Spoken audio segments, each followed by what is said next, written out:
called me in the morning. He didn't realize I wasn't going, and he insisted I get on the plane and go. And so I packed up in a hurry.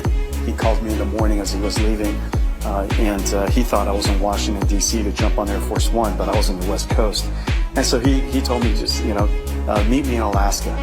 And so I flew to Alaska, jumped on Air Force One, and went to China. 歡迎 subscribe 俾 like。Don't forget to subscribe and like.